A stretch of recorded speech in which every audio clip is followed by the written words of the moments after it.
Amen, gloria a Dio. Apriamo la Bibbia, leggiamo un passo, poi pregheremo di nuovo il Signore. Non preoccupiamoci del tempo, vogliamo stare in preghiera senza pensare al tempo. È tardi, è presto. Gloria a Dio. Luca capitolo 8, leggeremo dal verso 40 fino al verso 56. Alleluia, Dio sia lodato.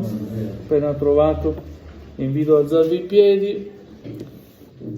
Alleluia. Al suo ritorno Gesù fu accolto dalla folla perché tutti lo stavano aspettando.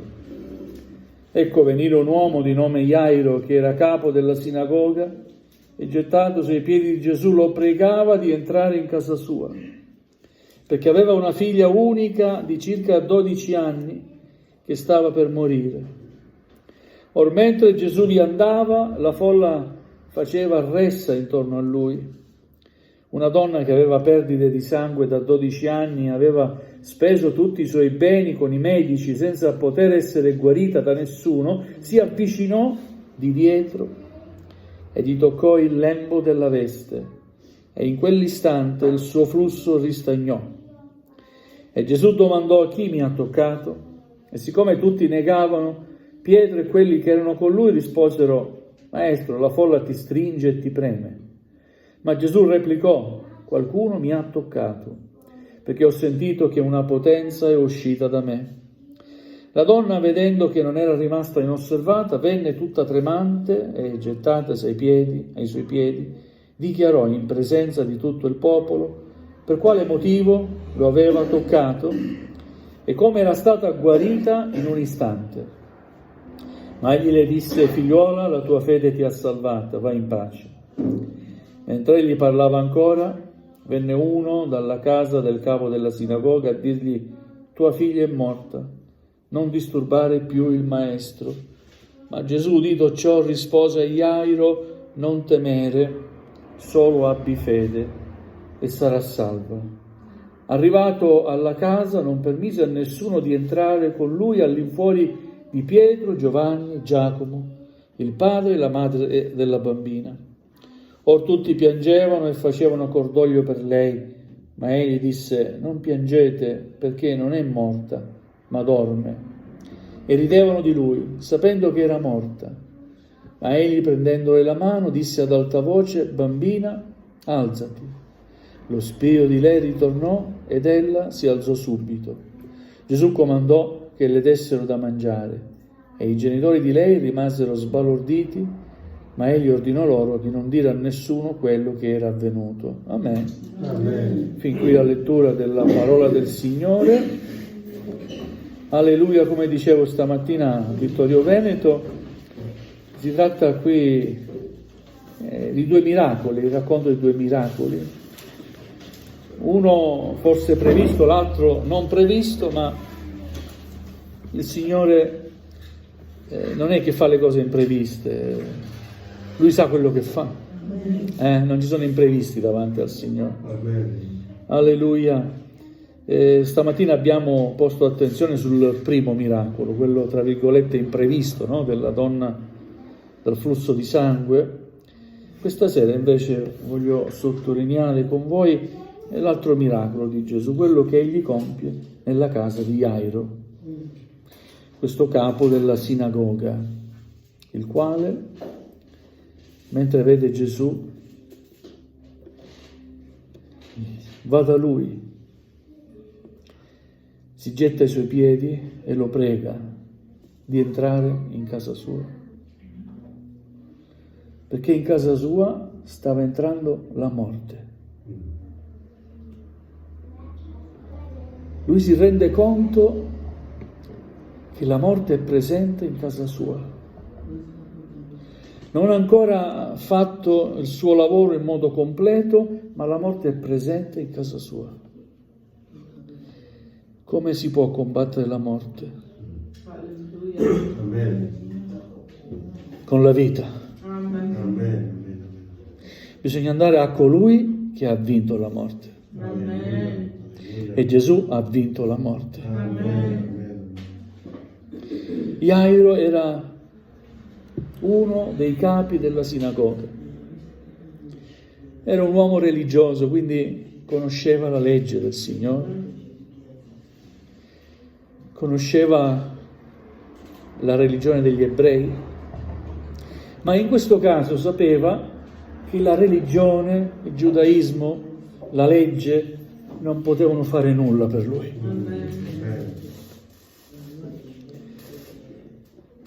Ed essendosi reso conto che stava lì in quel momento passando Gesù, si getta ai piedi e gli dice: ti prego Gesù, ti prego, entra in casa mia. Alleluia.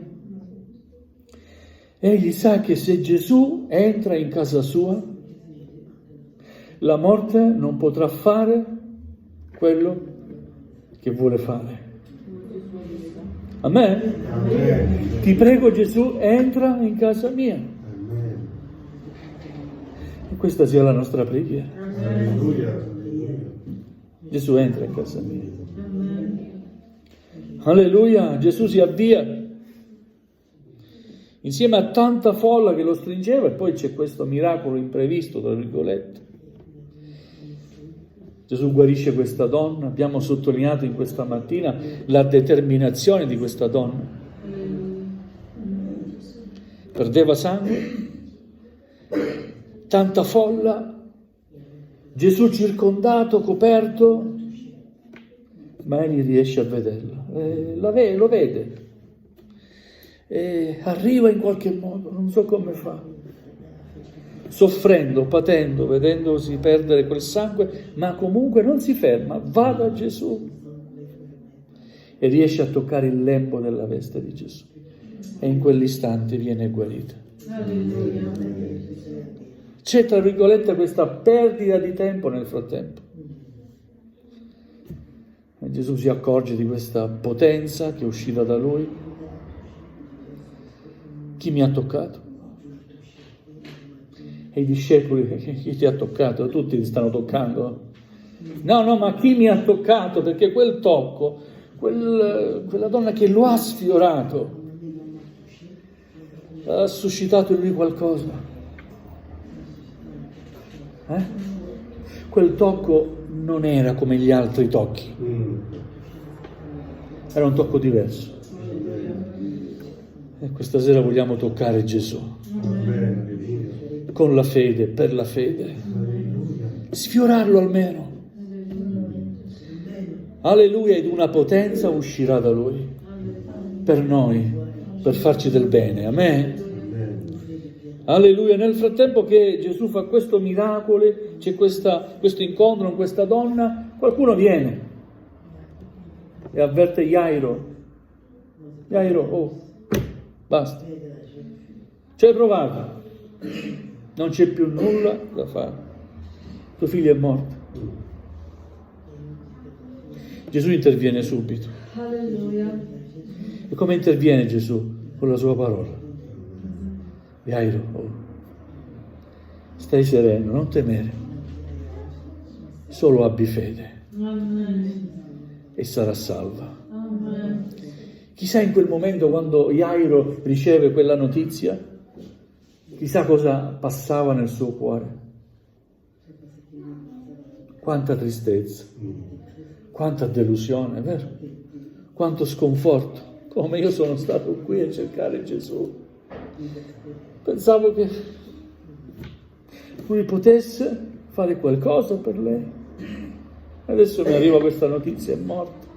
E quando c'è la morte, umanamente parlando, non c'è più nulla da fare, umanamente parlando. Amen.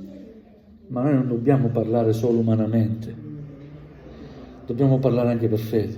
Amen.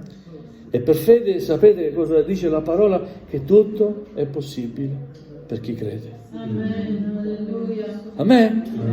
E Gesù interviene subito perché vuole incoraggiare Jairo, quel genitore, quel padre. Jairo, non temere, stai sereno, non pensare che tutto sia finito, hai avuto fede, mi hai cercato, sono qui per te. Abbi fede. E questo voglio dirti questa sera, quando sembra che tutto sia finito. Abbi fede nel Signore. Alleluia. Quante volte ci hanno detto non c'è più nulla da fare? Te l'hanno mai detto? Allora non posso fare niente, non c'è più nulla da fare. Ma non è così il Signore. Il Signore non ti dirà mai non posso fare più nulla. Ma il Signore ti dirà abbi fede. Amen? E anche questa montagna si sposterà. Abbi fede, non temere. Gloria a Dio. Arrivato alla casa. Che bello, Gesù arriva a casa e mette tutto in ordine. Quando entra Gesù in casa c'è ordine. Non permette a nessuno intanto di entrare. All'infuori di chi lo seguiva in modo stretto, Pietro, Giovanni e Giacomo sono i discepoli che seguono Gesù in un modo più intimo, no? E poi fa entrare il padre e la madre della bambina. Tutti gli altri non hanno nessun ruolo, nessun compito. Non c'è motivo che stanno lì a piangere, a fare confusione, ad essere increduli e a portare incredulità in quella casa. O no? Certe persone devono rimanere fuori. Siete d'accordo? Non dobbiamo fare entrare altri nelle nostre case perché noi non ce ne accorgiamo, ma portano qualcosa che non è buono. Portano qualcosa che noi non vediamo, poi ce ne accorgiamo. Dio ci dia grazia per il discernimento. Certe persone manteniamoli fuori, o no? Casa nostra deve essere aperta alla Chiesa, ai credenti, non ai non credenti. Noi non sappiamo la loro vita spirituale. Facendolo entrare in casa nostra, entra qualcosa che non è buono. E Gesù li mette fuori. Ma quelli continuano a ridere pure. Perché Gesù dice, non piangete, perché non è morta, ma dorme. Gesù dice la verità. O no? Ma quelli ridono, si beffano del Signore, ridevano di Lui perché sapevano che era morta. Però Gesù continua l'opera sua, Continua l'opera sua per amore di quel Jairo che con fede era andato a cercarlo. Gli prende la mano a quella morta, quella bambina morta, e parla a quel cadavere. Bambina, alzati. Lo spirito della vita tornò in lei. Si alzò subito. E certo. È Gesù il Signore della vita, vero? È Lui che dà vita. Lui è vita. Amen. La sua parola produce vita. Gloria al Signore. E quella bambina si alzò subito. E Gesù comandò che gli dessero da mangiare. Dateli da mangiare. I genitori di lei rimasero sbalorditi, a bocca aperta, meravigliati. Oh, nostra figlia è viva. Gloria a Dio. La morte è stata sconfitta. La morte non è più a casa nostra. È entrata la vita. Gloria a Dio. Ma Gesù gli dà un ordine, non dirlo a nessuno. Non dite a nessuno quello che è avvenuto. Gesù non amava farsi pubblicità. Era già abbastanza conosciuto. E tutti quelli che lo conoscevano, non tutti credevano in Lui, ma erano più attratti per le sue opere che in credere invece in Lui. Per questo Gesù non interessa la pubblicità. A Gesù interessa fare del bene, intervenire nella vita dell'uomo. E credo che il Signore questa sera potrà fare del bene ancora a me e a te. Amen. Amen. Innanzitutto voglio pregare il Signore affinché allontani da noi tutto ciò che porta morte. Sono cose invisibili che noi non vediamo, che portano morte spirituale e poi anche la morte fisica. Il Signore entra in casa mia, perché se tu entri in casa mia la morte uscirà ed uscirà sconfitta. Amen. Alleluia. A volte nel cuore di noi credenti, non perché siamo credenti, ma nel nostro cuore a volte c'è morte, perché c'è tanta tristezza che dopo anni ce la teniamo dentro, produce a poco la morte. Eppure il Signore è vita. Non vogliamo continuare a vivere portandoci parte della morte dentro, ma vogliamo avere la vita del Signore in noi. Entra nella mia casa, entra nella mia vita, Signore, entra nel mio cuore. Oh, ma sì, io ti ho accettato tanti anni fa, ma gli anni passano, e non sempre ci alleniamo bene. A volte passano gli anni e trascuriamo qualcosa. Quello che noi chiamiamo il primo amore non lo stiamo vivendo più, perché piano piano è entrata la morte nella nostra vita. Ma se tu vuoi, questa situazione può cambiare. Perché come Jairo vogliamo dire a Gesù: entra nella mia casa. Amen? Amen. E riconosciamo davanti a Dio le nostre imperfezioni che ci hanno portato anche a un certo disordine nella nostra vita. Signore, metti ordine nelle persone che frequento, fammi comprendere fino a che punto posso darmi, e dammi la forza di dire no. Ho altro da fare. Non possiamo sempre dire sì. È vero? È bello avere delle amicizie, io lo comprendo, ma non possono, proprio perché non hanno accettato come noi Gesù, non possono condividere con noi la vita in Cristo Gesù. Non pensate che sto dicendo che dobbiamo emarginarci ed emarginare. Fratelli, nel mondo c'è uno spirito che non può esserci nella Chiesa.